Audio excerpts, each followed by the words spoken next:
At syempre guys, kasama na natin si Angel at si Chloe. So, sisimulan na namin ang lie detector challenge. Syempre, ang unang tatanungin natin ay si Angel. Angel, ready ka na ba? Ready na. Lagay mo na kamay mo. Ito ang unang tanong ko sa Angel. Kapag malungkot ka, gusto mo bang nilalambing kita? Tulad ngayon, kung tatampo ka sa akin eh. Kahit wag na lang. Huwag na lang maglambing.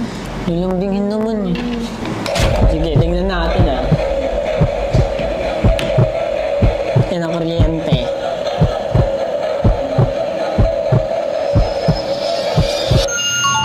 Ano? Ayaw talaga. Nilambingin naman kita eh. If dumating yung time na di na tayo magkasama mag-content, hanap-hanapin mo ba ako?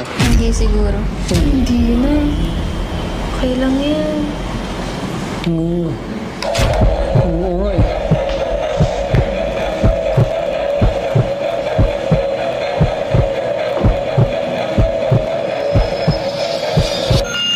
Wala, pumayag. Okay lang. Ikaw na. Hindi mo hanap-hanapin? Oo, di ba masaya ka naman sa iba? May naman. O, ito yung tanong ko sa'yo kasi ayusin mo yung sagot mo pag di ko nagkamali na naman. Oo, agad. Naniniwala ka ba na pareho tayo ng future goals? Oo naman. Siyempre. Parang kinakabahan ka ata kasi. Hindi. Sus, straight ang sagot. Oo. Pag yan. Bawal ko lang. Sorry.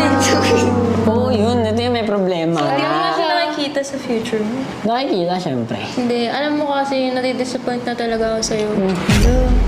Okay lang yan kasi. Ito pa naman ako. Angel, ako naman ulit magtatanong. Okay lang ba? Kala ko ikaw. So ito, kasi ito naman tanong ko sa'yo. Nakikita mo ba ako sa 2026 mo as your love team? Hindi. Tignan natin kung Hindi. totoo ba.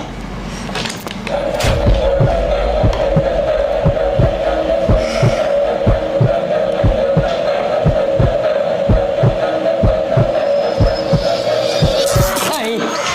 Hindi talaga, hindi. Sinungaling kasi, aminin mo na lang yung totoo. Ito, pangalawang tanong ko. Ready ka na ba mawala yung jealousy? Hindi, ayoko. Hindi, feeling ko ready ka na talaga eh. Hindi nga, ayoko nga. Feeling ko masaya ka na talaga sa ibang partner. Okay lang yan. Meron naman palang ano eh. Closey. Siyempre, jealousy pa rin ako. Doon ka na.